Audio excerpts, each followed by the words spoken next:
KTO Radio présente À haute voix,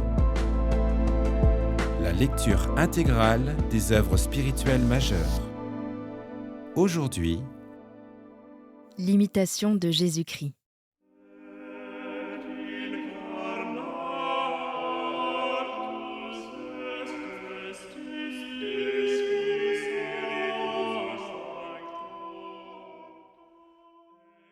Chapitre 19.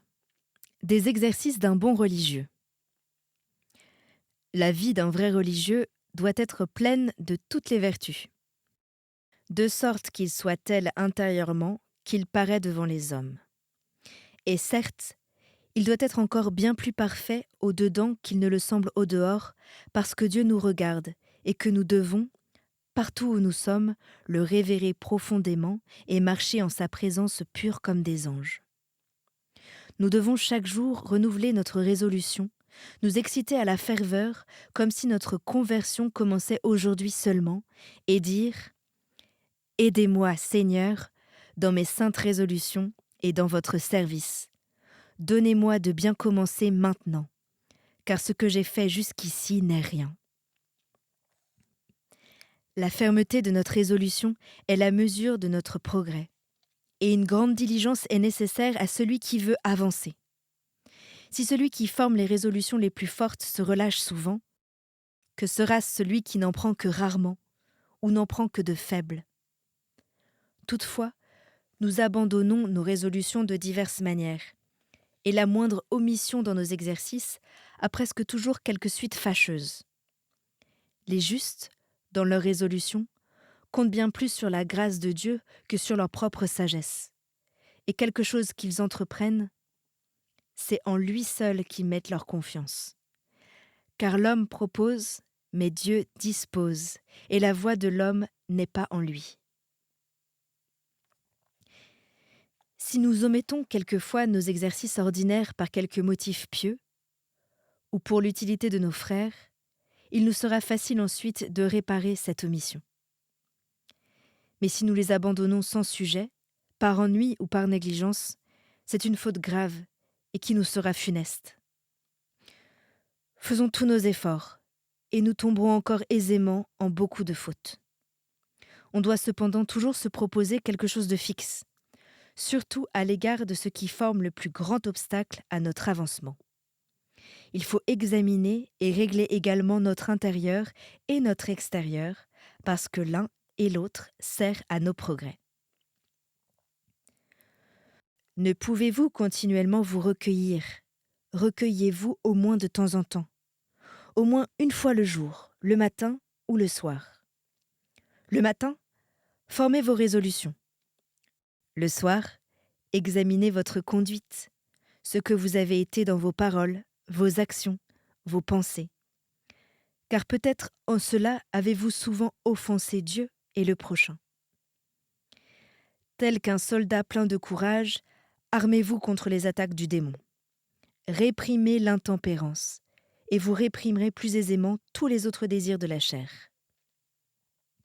Ne soyez jamais tout à fait oisifs, mais lisez ou écrivez ou priez ou méditez ou travaillez à quelque chose d'utile à la communauté.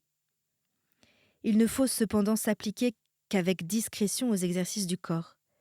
Ils ne conviennent pas également à tous. Ce qui sort des pratiques communes ne doit point paraître au dehors. Il est plus sûr de remplir en secret ces exercices particuliers. Prenez garde cependant de négliger les exercices communs pour ceux de votre choix. Mais, après avoir accompli fidèlement et pleinement les devoirs prescrits, s'il vous reste du temps, rendez-vous à vous-même, selon le mouvement de votre dévotion. Tous ne sauraient suivre les mêmes exercices. L'un convient mieux à celui-ci, l'autre à celui-là. On aime même à les diversifier selon les temps. Il y en a qu'on goûte plus aux jours de fête et d'autres aux jours ordinaires. Les uns nous sont nécessaires au temps de la tentation, les autres au temps de la paix et du repos. Autres sont les pensées qui nous plaisent dans la tristesse ou quand nous éprouvons de la joie en Dieu. Il faut, vers l'époque des grandes fêtes, renouveler nos pieux exercices et implorer avec plus de ferveur les suffrages des saints. Proposons-nous de vivre d'une fête à l'autre comme si nous devions alors sortir de ce monde et entrer dans l'éternelle fête. Et pour cela, préparons-nous avec soin dans ces saints temps, par une plus sévère observance des règles, comme devant bientôt recevoir de Dieu le prix de notre travail. Et si ce moment est différé, croyons que nous ne sommes pas encore bien préparés, ni dignes de cette gloire immense qui nous sera découverte en son temps, et redoublons d'efforts pour mieux disposer à ce passage.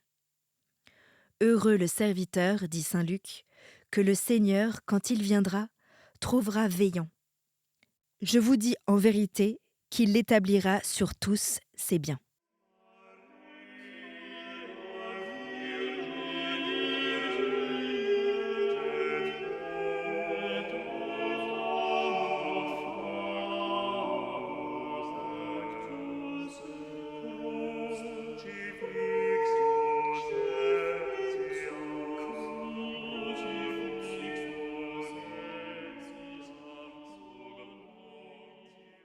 Chapitre 20.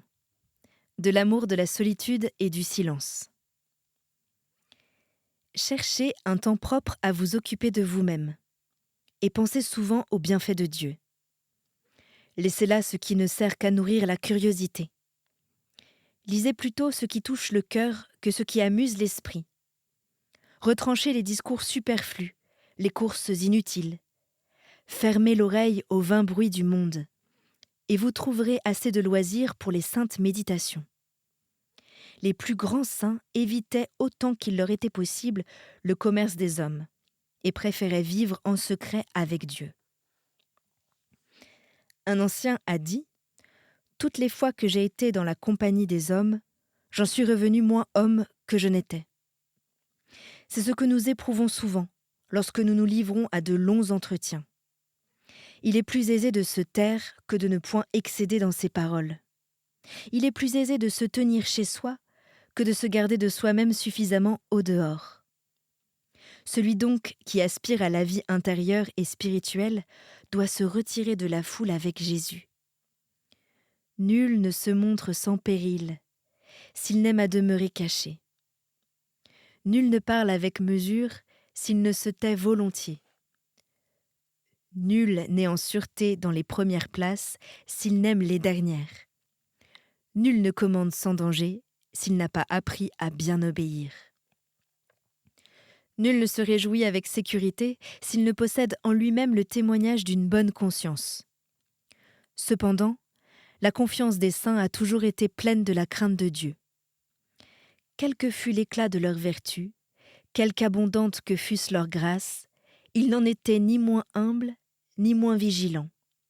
L'assurance des méchants naît, au contraire, de l'orgueil et de la présomption, et finit par l'aveuglement. Ne vous promettez point de sûreté en cette vie, quoique vous paraissiez être un saint religieux ou un pieux solitaire.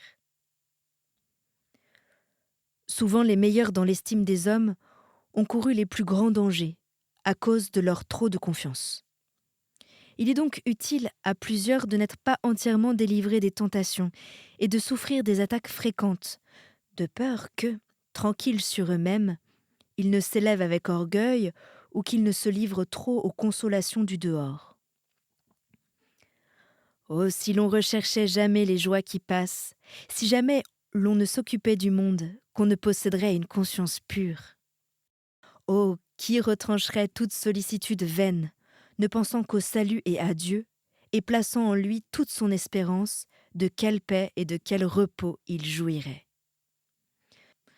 Nul n'est digne des consolations célestes s'il ne s'est exercé longtemps dans la sainte componction.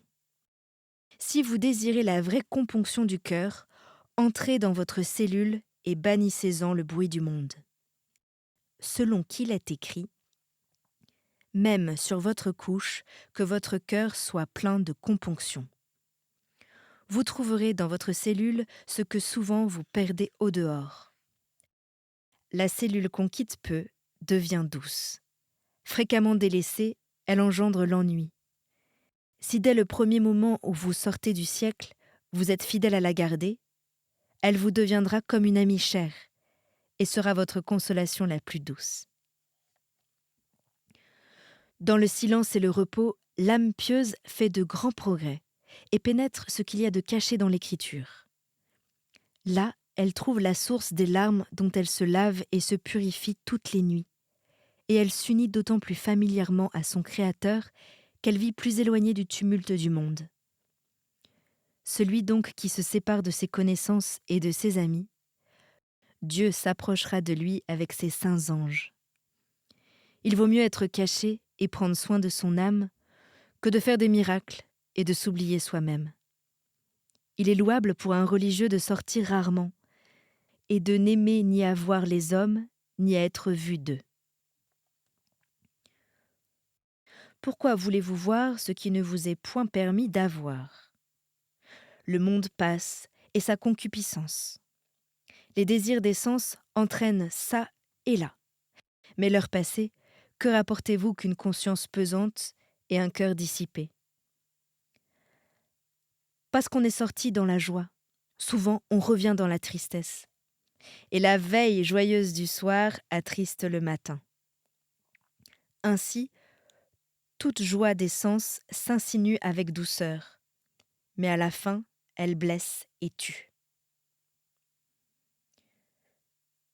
Que pouvez-vous voir ailleurs que vous ne voyez où vous êtes ? Voilà le ciel, la terre, les éléments. Or, c'est d'eux que tout est fait. Où que vous alliez, que verrez-vous qui soit stable sous le soleil ? Vous croyez peut-être vous rassasier, mais vous n'y parviendrez jamais. Quand vous verriez toute chose à la fois, que serait-ce qu'une vision vaine ? Levez les yeux en haut vers Dieu et priez pour vos péchés et vos négligences. Laissez aux hommes vains les choses vaines. Pour vous, ne vous occupez que de ce que Dieu vous commande. Fermez sur vous votre porte et appelez à vous Jésus, votre bien-aimé. Demeurez avec lui dans votre cellule, car vous ne trouverez nulle part autant de paix. Si vous n'étiez pas sorti, et que vous n'eussiez pas entendu quelque bruit du monde, vous seriez demeuré dans cette douce paix. Mais parce que vous aimez à entendre des choses nouvelles, il vous faut supporter ensuite le trouble du cœur.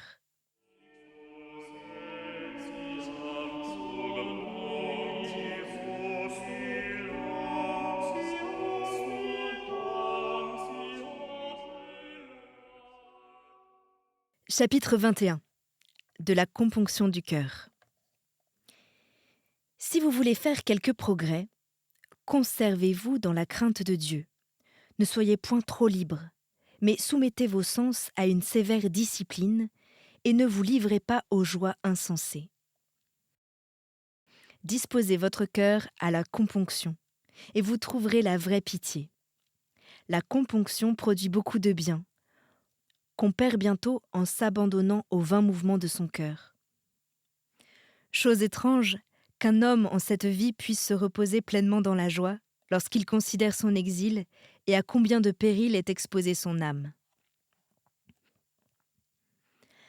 À cause de la légèreté de notre cœur et de l'oubli de nos défauts, nous ne sentons pas les maux de notre âme, et souvent nous rions vainement quand nous devrions bien plutôt pleurer. Il n'y a de vraie liberté et de joie solide que dans la crainte de Dieu et la bonne conscience.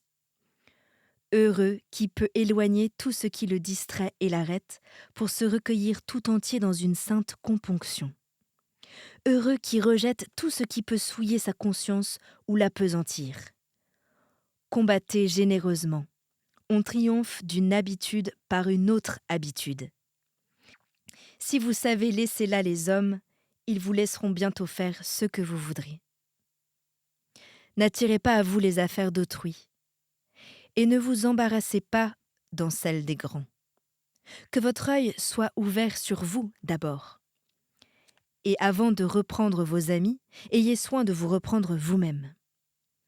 Si vous n'avez point la faveur des hommes, ne vous en attristez point. Mais que votre peine soit de ne pas vivre aussi bien et avec autant de vigilance que le devrait un serviteur de Dieu et un bon religieux. il est plus souvent utile et plus sûr de n'avoir pas beaucoup de consolation dans cette vie, et surtout de consolation sensible. Cependant, si nous sommes privés de consolation divine, ou si nous ne les éprouvons que rarement, la faute en est à nous, parce que nous ne cherchons point la componction du cœur, et que nous ne rejetons pas entièrement les vaines consolations du dehors. Reconnaissez que vous êtes indigne des consolations célestes, et que vous méritez plutôt de grandes tribulations. Quand l'homme est pénétré d'une parfaite componction, le monde entier lui est alors amer et insupportable. Le juste trouve toujours assez de sujets de s'affliger et de pleurer, car en considérant soit lui-même, soit les autres, il sait que nul ici-bas n'est sans tribulation. Et plus il se regarde attentivement, plus profonde est sa douleur. Le sujet d'une juste affliction et d'une grande tristesse intérieure, ce sont nos péchés et nos vices, dans lesquels nous sommes tellement ensevelis que rarement pouvons-nous contempler les choses du ciel. Si vous pensiez plus souvent à votre mort qu'à la longueur de la vie, nul doute que vous auriez plus d'ardeur à vous corriger. Et si vous réfléchissiez sérieusement aux peines de l'enfer et du purgatoire, je crois que vous supporteriez volontiers le travail et la douleur et que vous ne redouteriez aucune austérité. Mais parce que ces vérités ne pénètrent point jusqu'au cœur et que nous aimons encore ce qui nous flatte, nous demeurons froids et négligents. Souvent, c'est langueur de l'âme si notre chair misérable se plaint si aisément. Priez donc humblement le Seigneur qu'il vous donne l'esprit de componction et dites avec le prophète « Nourrissez-moi, Seigneur, du pain des larmes, abreuvez-moi du calice des pleurs. »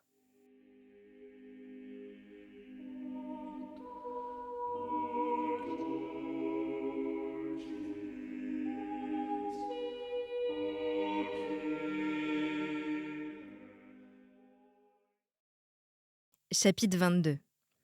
De la considération de la misère humaine. En quelque lieu que vous soyez, de quelque côté que vous vous tourniez, vous serez misérable si vous ne revenez vers Dieu. Pourquoi vous troubler de ce que rien n'arrive comme vous le désirez et comme vous le voulez? À qui est-ce que tout succède selon sa volonté? Ni à vous, ni à moi, ni à aucun homme sur la terre. Nul en ce monde, fût-il roi ou pape, n'est exempt d'angoisse et de tribulation. Qui donc a le meilleur sort? Celui, certes, qui sait souffrir quelque chose pour Dieu. Dans leur faiblesse et leur peu de lumière, plusieurs disent que cet homme a une vie heureuse, qu'il est riche, grand, puissant, élevé. Mais considérez les biens du ciel, et vous verrez que tous ces biens du temps ne sont rien. Que, toujours très incertains, ils sont plutôt un poids qui fatigue, parce qu'on ne les possède jamais sans défiance et sans crainte. Avoir en abondance les biens du temps, ce n'est pas là le bonheur de l'homme. La médiocrité lui suffit. C'est vraiment une grande misère de vivre sur la terre. Plus un homme veut avancer dans les voies spirituelles, plus la vie présente lui devient amère, parce qu'il sent mieux et sent plus clairement l'infirmité de la nature humaine et sa corruption. Manger, boire, veiller, dormir, se reposer, travailler, être assujetti à toutes les nécessités de la nature, c'est vraiment une grande misère et une grande affliction pour l'homme pieux qui voudrait être dégagé de ses liens terrestres et délivré de tout péché. Car l'homme intérieur est, en ce monde, étrangement appesanti par les nécessités du corps. Et c'est pourquoi le prophète demandait avec d'ardentes prières d'en être affranchi, disant « Seigneur, délivrez-moi de mes nécessités. » Malheur donc à ceux qui ne connaissent point leur misère. Et malheur encore plus à ceux qui aiment cette misère et cette vie périssable. Car il y en a qui l'embrassent si avidement qu'ayant à peine le nécessaire en travaillant ou en mendiant, ils n'éprouveraient aucun souci du royaume de Dieu, s'ils pouvaient toujours vivre ici-bas. Ô cœur insensé et infidèle, si profondément enfoncé dans les choses de la terre, qu'il ne goûte rien que ce qui est charnel. les malheureux. Ils sentiront douloureusement à la fin combien était vil, combien n'était rien ce qu'ils ont aimé. Mais les saints de Dieu, tous les fidèles amis de Jésus-Christ, ont méprisé ce qui flatte la chair et ce qui brille dans le temps. Toute leur espérance, tout leur désir aspirait au bien éternel. Tout leur cœur s'élevait vers les biens invisibles et impérissables, de peur que l'amour des choses visibles ne les abaissât vers la terre. Ne perdez pas, mon frère, l'espérance d'avancer dans la vie spirituelle. Vous en avez encore le temps. Pourquoi remettez-vous toujours au lendemain l'accomplissement de vos résolutions ? Levez-vous et commencez à l'instant. Et dites : voici le temps d'agir, voici le temps de combattre, voici le temps de me corriger. Quand la vie vous est pesante et amère, c'est alors le temps de mériter. Il faut passer par le feu et par l'eau avant d'entrer dans le lieu de rafraîchissement. Si vous ne vous faites violence, vous ne vaincrez pas le vice. Tant que nous portons ce corps fragile, nous ne pouvons être sans péché, ni sans ennui, ni sans douleur. Nous ne pouvons être sans péché, ni sans ennui et sans douleur. Il nous serait doux de jouir d'un repos exempt de toute misère. Mais en perdant l'innocence par le péché, nous avons aussi perdu la vraie félicité. Il faut donc persévérer dans la patience et attendre la miséricorde de Dieu jusqu'à ce que l'iniquité passe et que ce qui est mortel en vous soit absorbé par la vie. Oh, quelle est grande la fragilité qui toujours incline l'homme au mal. Vous confessez aujourd'hui vos péchés et vous y retombez le lendemain. Vous vous proposez d'être sur vos gardes et 1 heure après, vous agissez comme si vous ne vous étiez rien proposé. Nous avons donc grand sujet de nous humilier et de ne nous jamais élever en nous-mêmes, étant si fragiles et si inconstants. Nous pouvons perdre en un moment, par notre négligence, ce qu'à peine avons-nous acquis par la grâce avec un long travail. Que sera-ce de nous à la fin du jour, si nous sommes si lâches dès le matin ? Malheur à nous, si nous voulons goûter le repos, comme si déjà nous étions en paix et en assurance, tandis qu'on ne découvre pas dans notre vie une seule trace de vraie sainteté.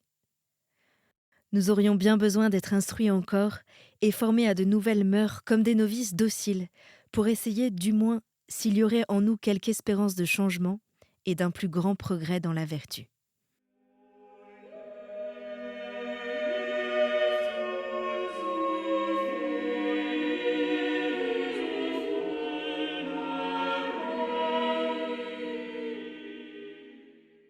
Chapitre 23. De la méditation de la mort. C'en sera fait de vous bien vite ici-bas. Voyez donc en quel état vous êtes. L'homme est aujourd'hui, et demain il a disparu. Et quand il n'est plus sous les yeux, il passe bien vite de l'esprit. Ô stupidité et dureté du cœur humain, qui ne pense qu'au présent et qui ne prévoit pas l'avenir. Dans toutes vos actions, dans toutes vos pensées, vous devriez être tel que vous seriez s'il vous fallait mourir aujourd'hui. Si vous aviez une bonne conscience, vous craindriez peu la mort. Il vaudrait mieux éviter le péché que fuir la mort. Si aujourd'hui vous n'êtes pas prêt, comment le serez-vous demain ? Demain est un jour incertain. Et que savez-vous si vous aurez un lendemain ? Que sert de vivre longtemps, puisque nous nous corrigeons si peu ? Ah ! Une longue vie ne corrige pas toujours. Souvent plutôt elle augmente nos crimes. Plût à Dieu que nous eussions bien vécu dans ce monde un seul jour. Plusieurs comptent leurs années de leur conversion.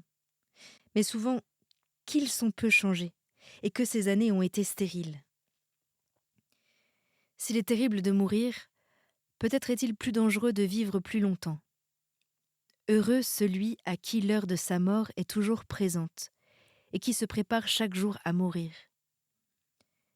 Si vous avez vu jamais un homme mourir, songez que vous aussi, vous passerez par cette voie. Le matin, pensez que vous n'atteindrez pas le soir. Le soir, n'osez pas vous promettre de voir le matin. Soyez donc toujours prêts, et vivez de telle sorte que la mort ne vous surprenne jamais. Plusieurs sont enlevés par une mort soudaine et imprévue, car le Fils de l'homme viendra à l'heure qu'on n'y pense pas. Quand viendra cette dernière heure, vous commencerez à juger tout autrement de votre vie passée, et vous gémirez amèrement d'avoir été si négligent et si lâche. Qu'heureux et sage est celui qui s'efforce d'être tel dans la vie qu'il souhaite d'être trouvé à la mort. Car rien ne donnera une si grande confiance de mourir heureusement que le parfait mépris du monde, le désir ardent d'avancer dans la vertu, l'amour de la régularité, le travail de la pénitence, l'abnégation de soi-même et la constance à souffrir toutes sortes d'adversités pour l'amour de Jésus-Christ. Vous pouvez faire beaucoup de bien tandis que vous êtes en santé. Mais, malade, je ne sais ce que vous pourrez. Il en est peu que la maladie rende meilleure, comme il en est peu qui se sanctifient par de fréquents pèlerinages. Ne comptez point sur vos amis ni sur vos proches, et ne différez point votre salut dans l'avenir, car les hommes vous oublieront plus vite que vous ne pensez. Il vaut mieux y pourvoir de bonne heure et envoyer devant soi un peu de bien, que d'espérer dans le secours des autres. Si vous n'avez maintenant aucun souci de vous-même, qui s'inquiétera de vous dans l'avenir ? Maintenant, le temps est d'un grand prix. Voici maintenant le temps propice, voici le jour du salut. Mais, ô douleur, que vous fassiez un si vain usage de ce qui pourrait vous servir à mériter de vivre éternellement. Viendra le temps où vous désirerez un seul jour, une seule heure, pour purifier votre âme, et je ne sais si vous l'obtiendrez. Ah, mon frère, de quel péril, de quelle crainte terrible vous pourriez vous délivrer si vous étiez à présent toujours en crainte de la mort. Étudiez-vous maintenant à vivre de telle sorte qu'à l'heure de la mort, vous ayez plus de sujet de vous réjouir que de craindre. Apprenez maintenant à mourir au monde, afin de commencer alors à vivre avec Jésus-Christ. Apprenez maintenant à tout mépriser, afin de pouvoir alors aller librement à Jésus-Christ. Châtiez maintenant votre corps par la pénitence, afin que vous puissiez alors avoir une solide confiance. Insensé, sur quoi vous promettez-vous de vivre longtemps lorsque vous n'avez pas un seul jour d'assuré ? Combien ont été trompés et arrachés subitement de leur corps ? Combien de fois avez-vous ouï dire « Cet homme a été tué d'un coup d'épée. Celui-ci s'est noyé. Celui-là s'est brisé en tombant d'un lieu élevé. L'un a expiré en mangeant, l'autre en jouant. L'un a péri par le feu, l'autre par le fer. Un autre par la peste, un autre par la main des voleurs. Et ainsi, la fin de tous est la mort. Et la vie des hommes passe comme l'ombre. Qui se souviendra de vous après votre mort ? Et qui priera pour vous ? Faites maintenant, mon cher frère, tout ce que vous pouvez, car vous ne savez pas quand vous mourrez, ni ce qui suivra pour vous la mort. Tandis que vous en avez le temps, amassez des richesses immortelles. Ne pensez qu'à votre salut. Ne vous occupez que des choses de Dieu. Faites-vous maintenant des amis, en honorant les saints, en imitant leurs œuvres, afin qu'arrivés au terme de cette vie, ils vous reçoivent dans les tabernacles éternels. Vivez sur la terre comme un voyageur et un étranger à qui les choses du monde ne sont rien. Conservez votre cœur libre et toujours élevé vers Dieu, parce que vous n'avez point ici-bas de demeure permanente. Que vos gémissements, vos larmes, vos prières montent tous les jours vers le ciel, afin que votre âme, après la mort, mérite de passer heureusement à Dieu.